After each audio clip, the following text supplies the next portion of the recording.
Right. Good morning, class. Good morning, world. Good morning, Philippines. Hello. How are you today? Alright, that's great. That everyone is okay for today. So by the way, I am Roberto, the Mapeh animal, and I am your Mapeh teacher for today. So these are the objectives for our discussion. First is to identify the different art of the Thailand, Cambodia and Laos art and its method in producing such arts. Second is draw a traditional Sabanan costume. So let's define the art first. So it is a diverse range of human activities in creating visual, auditory or performing artifacts or artworks, expressing the author's imaginative, conceptual ideas or technical skill intended to be appreciated primarily for the beauty or emotional power. So when we see art, it's not only used only on visual arts, but also it also can be used in oratory or something, or the things that we do. It composes of art. So art can be integrated in different subjects, and also arts can be see on the things around us. So art is everywhere. Right, that is art. So, and also, art is a diverse range of human activities in creating visual. This was just the same. This was repeated. So let's have the first Cambodia art. So the Cambodia art is self-weaving in Cambodia dates to as early as the 1st century, since textiles were used for trading. Modern textiles have traces of motifs imitating. When we say imitating, is something that is you are a copycat. Sorry for the word, but it was something like that, a copycat. Right. So clothing details and ancient stone sculptures, two main types of Cambodia weaving. First is ikat technique or Khmer term or chong kiet. To create patterns, weaver tied and dye portions of wet yarn before weaving begins. Patterns are diverse and vary by region. Common motifs lattice, stores, and spots. So that's the process of the ikat technique weaving in Cambodia. Next is an even twill. It yields single or two color fabrics, which are produced by weaving 3 threads to the color of one thread dominates on one side of the fabric, while the other determines the color on the reverse side. Traditionally, Cambodia textiles have employed natural dyes coming from insect nest, which is the red dye or the red color, indigo, a blue color, blue hot bark, yellow and green dye or green color, ebony bark or black dye. Cambodia dancers wearing sampot chang Kevin rather. It's hard to pronounce such kind of word. So next is Vedanta.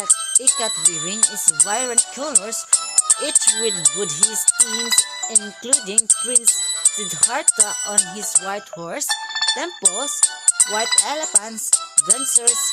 Cotton textiles have also played a significant role.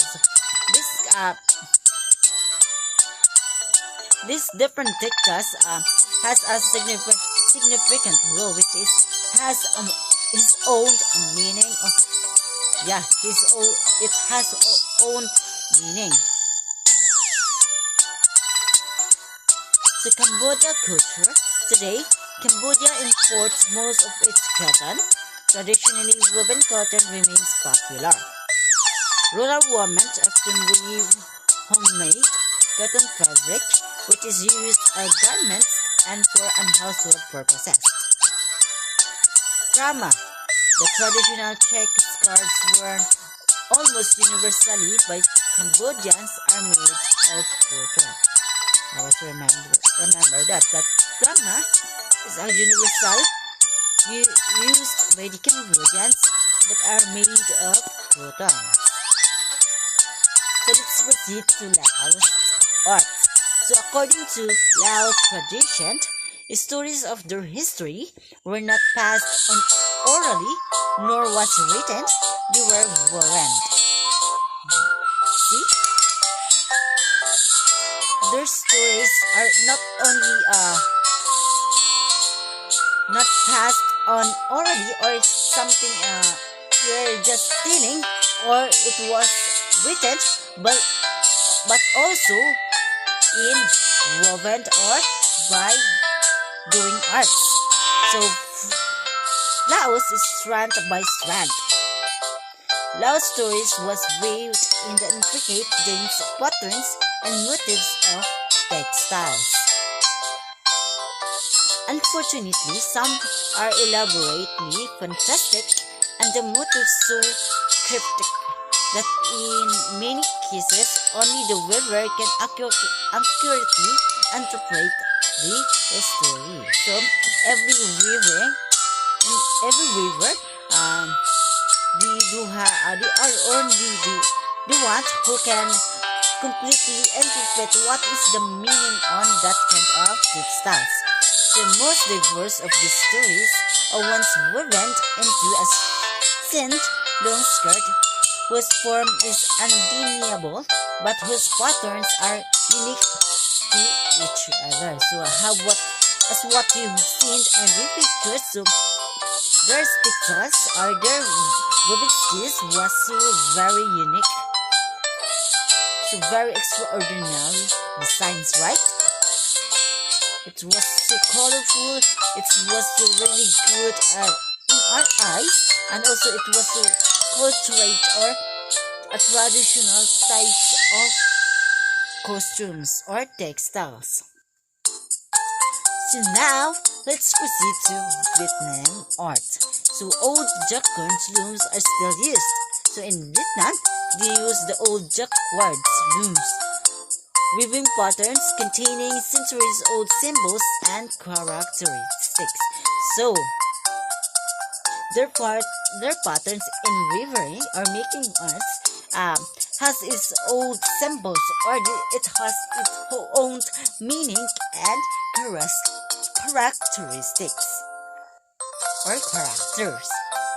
Jacquard loom is a mechanical loom invented by Joseph Marie Jacquard, first demonstrated in 1801 that simplifies the process of manufacturing textiles. So it is a machine in making a textile. So it is invented by Joseph Marie Jacquard. So the name of this kind of equipment came from a name of the one who invented kind of equipment, which is Joseph Marie Jacquard. Some popular Vietnamese fabric range are: first is Santung Tafita, a coarse and even fabric from fibrous spun jointly by two silkworms from two joint cocoons, resulting in yarns of irregular thickness. The fabric is coarse and has a rough appearance. It is used mainly in upholstery fabrics, but thinner variations can be used in bridal and evening wear. Second is Benjamin weave. It's a woven silk and cotton material became fashionable for women and children to wear in the 1880s and 1890s. It offered the impressions of genuine silk but was made with lesser amount of silk than cotton. Next is ebony satin, an all-natural lustrous silk hand-woven in southern Vietnam and naturally dyed using ebony fruit fat. The fabric dates back over a century, but was only recently revitalized by the designer Wu Viet Chong. Indonesia, Malaysia, and Singapore. The fabric most common to both countries is the batik. The term batik is an Indonesian Malay word rather believed to be related to Malay word or titik, which means point or dot or drop. There are two categories of batik. First is geometric motifs. Second is free-form design. So, when we say geometric motifs, such as square, these polygons, rectangle, circle, so those are geometric motifs or patterns. So next is free-form design. So you can include anything you want kind of designs in this free-form designs. That's why it's called free-form or free, because you can put anything or you can put anything designs that you wanted. There are two main types of batik that are produced there. Hand-painted. The artist uses the canting, a small copper container with one or more different size parts, so like the picture. So the canting, that one. The canting is this one. Right. A small copper container, something like that. Next is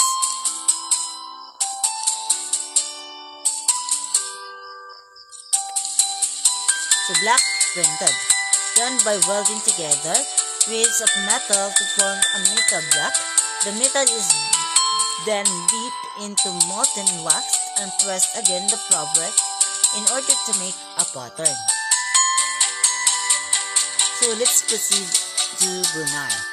Brunei traditional textile is also called batik, but it is uniquely different from Indonesia, Malaysia, and Singapore. Its designs have their national flower simpur, sumboy or pitcher plant, and Brunei's traditional design of air mole.